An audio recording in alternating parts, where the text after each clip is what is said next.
Tahukah kalian batas negara Indonesia? Penasaran kan? Mari kita pelajari materi kondisi geografis Indonesia.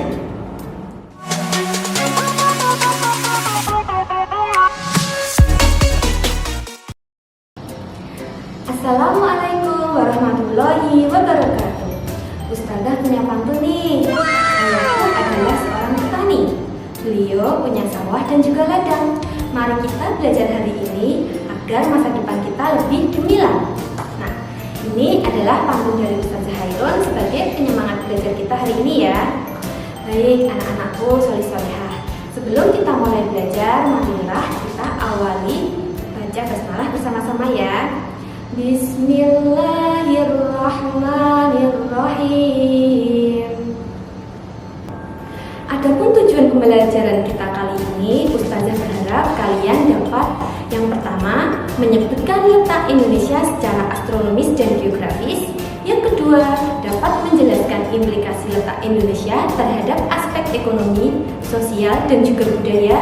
Yang ketiga, dapat menjelaskan implikasi letak Indonesia secara geologis.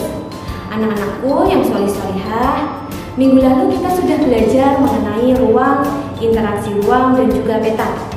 Kali ini kita akan belajar materi tentang luas dan letak wilayah di Indonesia.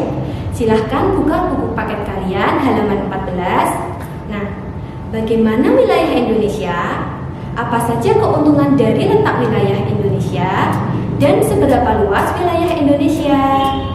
Mari kita pelajari bersama letak Indonesia yang mana dapat dilihat dari astronomis juga geografis.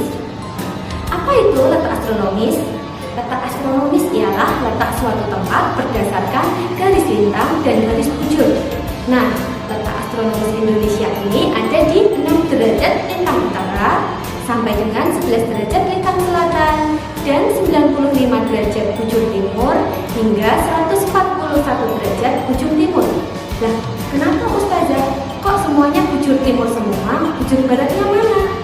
Nah, karena Indonesia itu terletak di bagian timur bumi, tidak terletak di bagian barat bumi.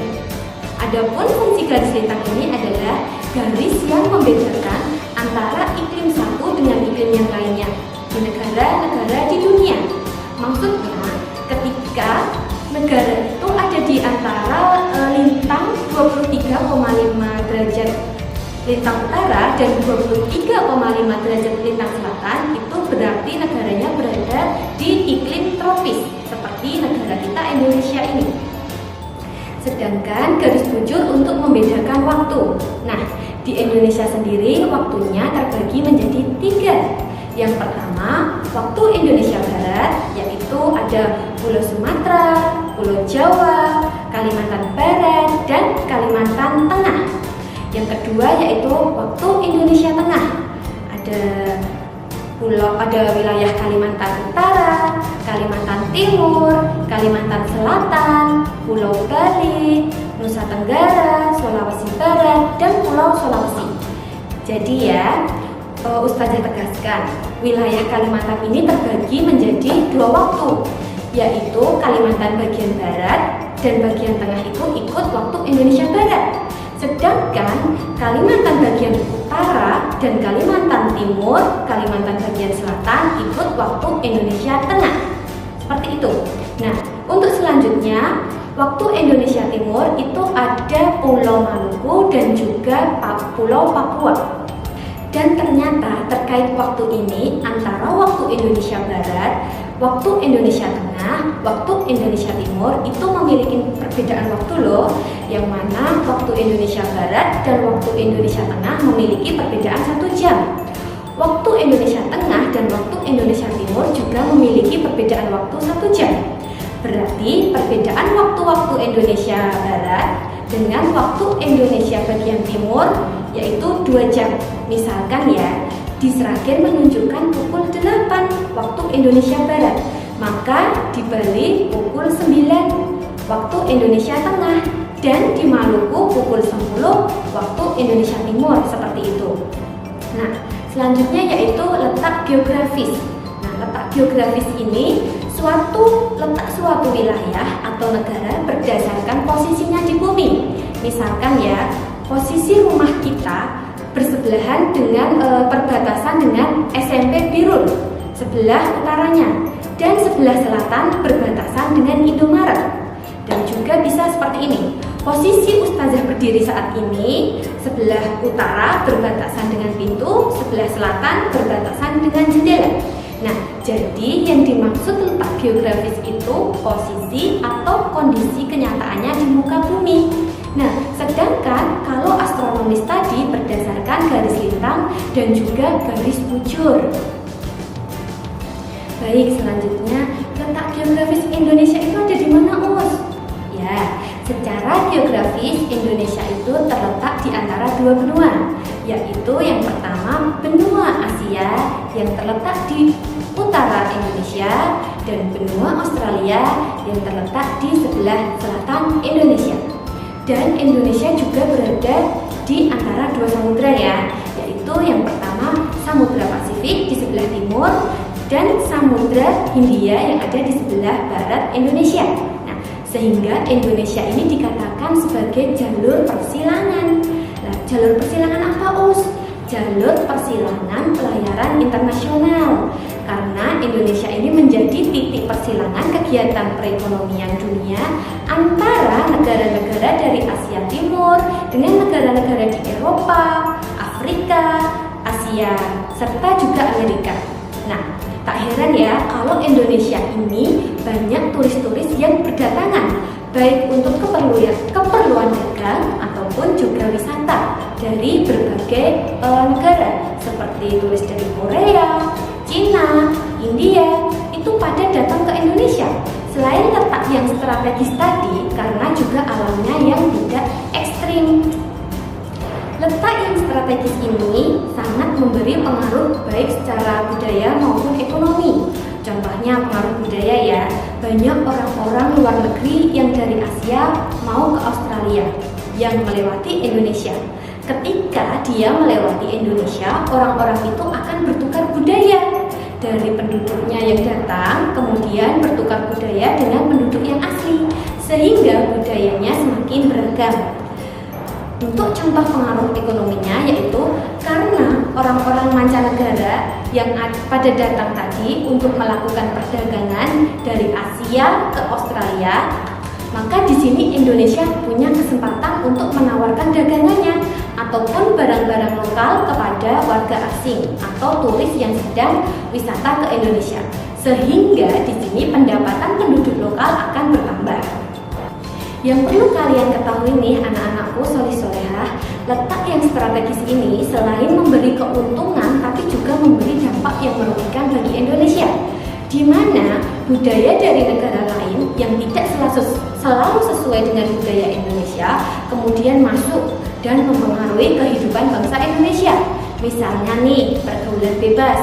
Selain itu juga didapati masuknya barang-barang terlarang yang diselundupkan, di antaranya ada narkoba, minuman keras, dan juga senjata api, sehingga budaya-budaya yang negatif pun juga ikut masuk. Berikutnya, batas-batas negara Indonesia itu meliputi yang pertama, batas Indonesia sebelah utara berbatasan dengan Malaysia, Singapura, Filipina, dan juga Brunei.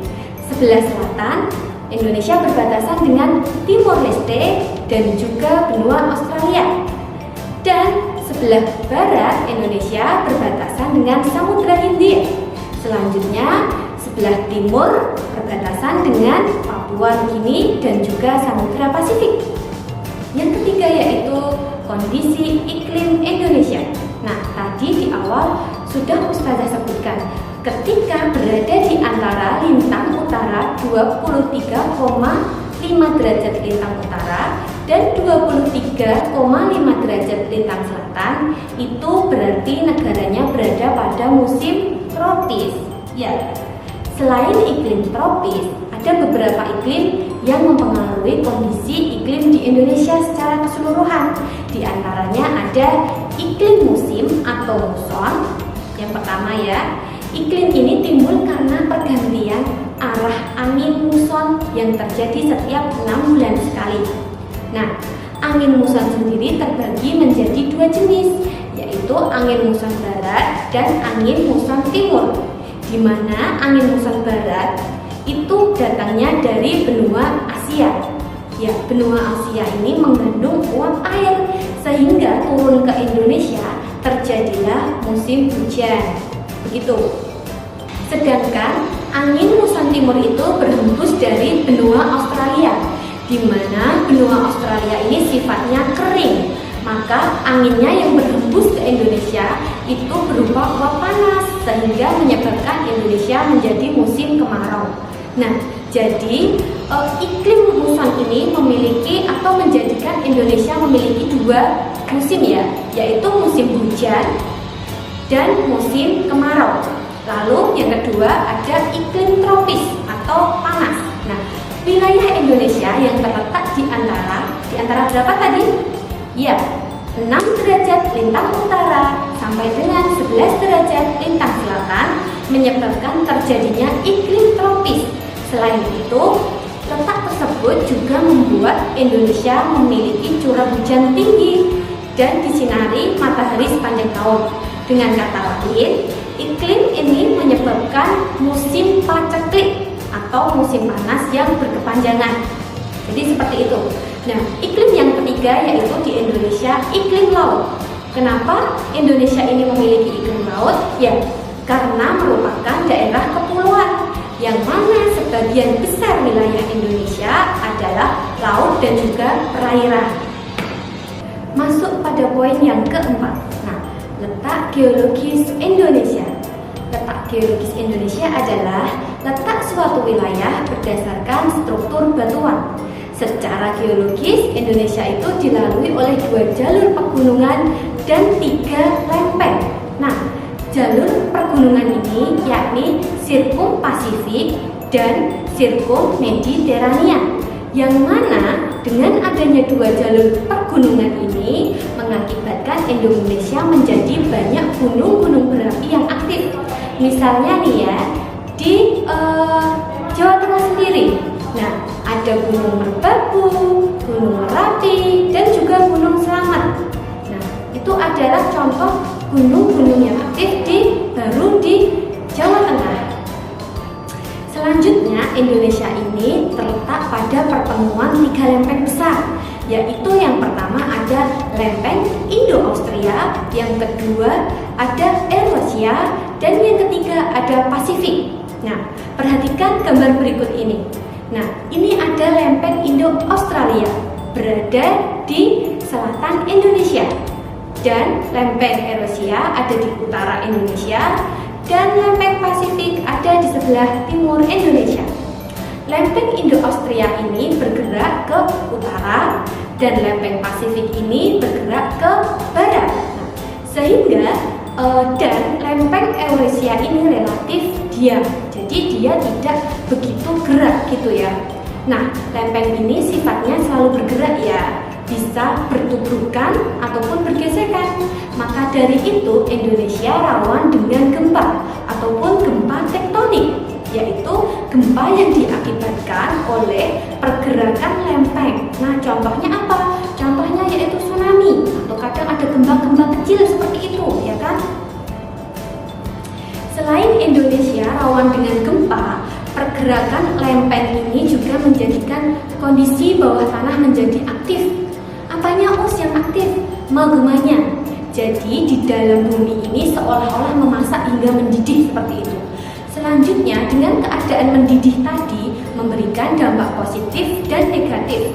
Yaitu dampak positif ketika banyak gunung berapi, tanah kita menjadi semakin subur dan juga banyak kandungan mineral atau sumber daya mineral seperti minyak bumi, gas alam, batu bara itu berlimpah di Indonesia.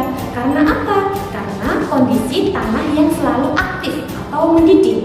Sedangkan dampak negatifnya yaitu dengan pergerakan lempeng ini memberikan dampak negatif, rawan gunung meletus, rawan gempa, dan juga tsunami. Dan anak-anakku soleh-solehah, ternyata ada suatu wilayah di Indonesia yang tidak rawan dengan gempa, yaitu di mana coba? Ya, betul, di Kalimantan. Iya, karena posisi wilayah Kalimantan ini tidak nyantol pada lempeng Indo-Australia dan lempeng Pasifik, karena kedua lempeng ini tadi yang aktif bergerak. Jadi seperti itu ya. Kemudian anak-anakku, solih-solihah, serangkaian dari luas dan letak Indonesia ini banyak hal-hal yang patut kita syukuri. Dari letak astronominya dan juga iklim negaranya, itu tidak ekstrim ya di Indonesia itu.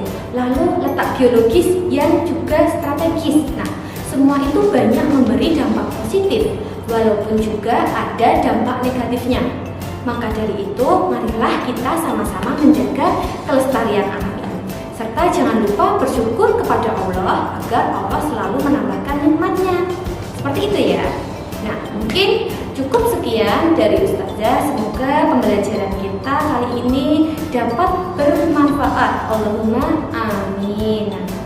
Terima kasih. Wassalamualaikum warahmatullahi wabarakatuh.